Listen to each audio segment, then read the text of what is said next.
कहीं टिकेंगे ही नहीं, टिकेंगे ही नहीं।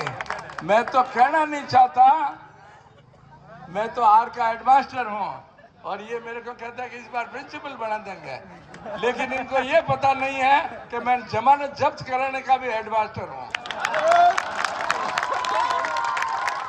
मैं कहना नहीं चाहता, छोटे मुंह बड़ी बात हो जाएगी, इसलिए मैं कहना नहीं चाहता।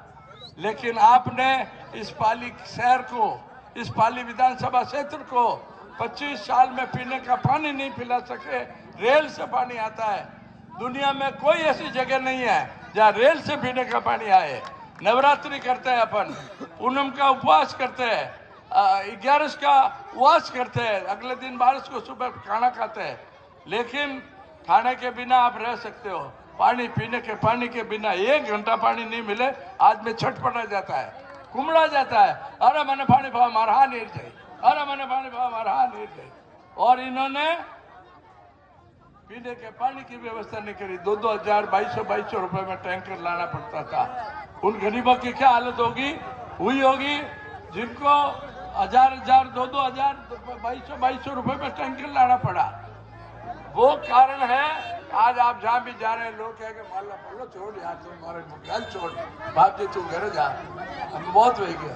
लोग परेशान हो गए, वोट देते देते परेशान हो गए, लेकिन इन्होंने कभी जनता की भलाई की बात नहीं सोची। जो लोग इनको वोट देते हैं उनको भी एक्सप्लॉइट करते हैं, उनको भी ब्लैकमेल करते हैं। दवाई सरकार की, दवाई भांगड़ हॉस्पिटल की, दवाई इंडियन रेड क्रॉस सोसाइटी की, और अपने घर में गरीबों की लाइन लगवा के दवाई बांटते हैं और जश्न करते हैं। खून लोगों का जन्मदिन पर रक्तदान से इकट्ठा हुआ खून, और खून देने के लिए इन्होंने ऐसी व्यवस्था जमा रखी है हॉस्पिटल में कि खून देने के लिए पर्ची लिखा के लाओ एमएलए साहब से। एमएलए साहब के बाप का खून है क्या? एमएलए साहब ने कभी एमएलए साहब के किसी परिवार वाले ने खून दिया क्या? जो आप गरीबों को खून देने के लिए इस तरह एक्सप्लॉइट करते हो। कोरोना में रेमडेसिविर के इंजेक्शन इनके लोगों की जेबों में पड़े रहते थे। इनके 1 मिनट, अरे मना बिना पीड़ी हो गया है।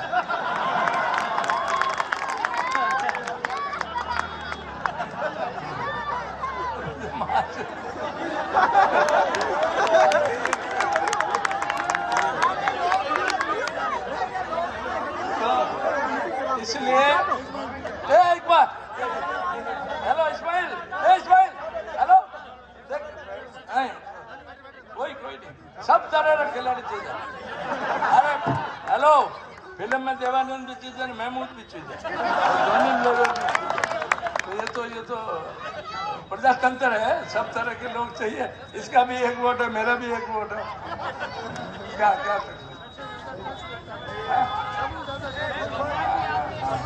तो मेरा एक ही अनुरोध है आपसे कि मेहरबानी करके मेरे को आशीर्वाद देना।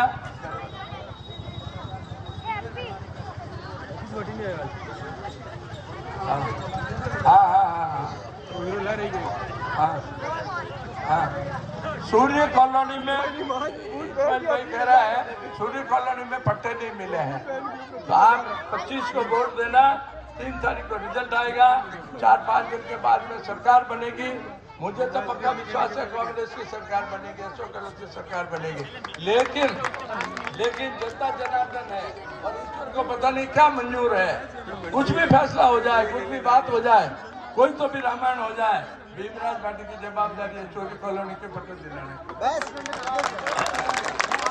वोट पर्दे के पीछे देते हैं, किसने किसको वोट दिया कुछ पता नहीं चलता है।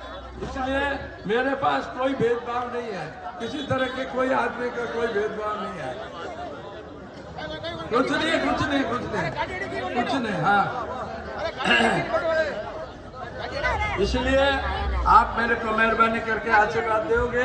मैं आपको बताऊंगा कि एमएलए क्या होता है, एमएलए की क्या पावर है। इनको तो खुद को ही पता नहीं कि एमएलए की पावर क्या है।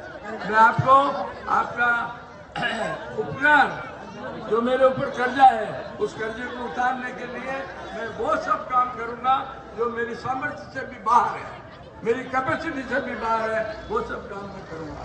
मैं पढ़ा लिखा आदमी हूँ, अनाड़ी नहीं हूँ।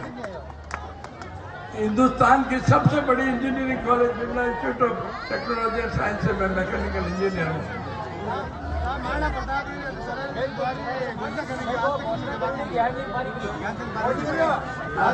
द्वार के लिए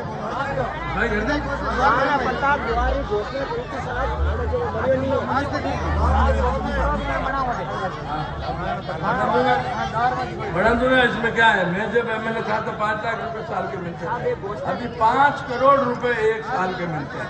कितना भाई जी? 5 करोड़ रुपया। मैं 5 लाख रुपये मिलता है यार। गेट वेट बनाओ तो थे मार्केट में पहले ले लीजिए नहीं, मैंने मारा पंप तो ठीक तो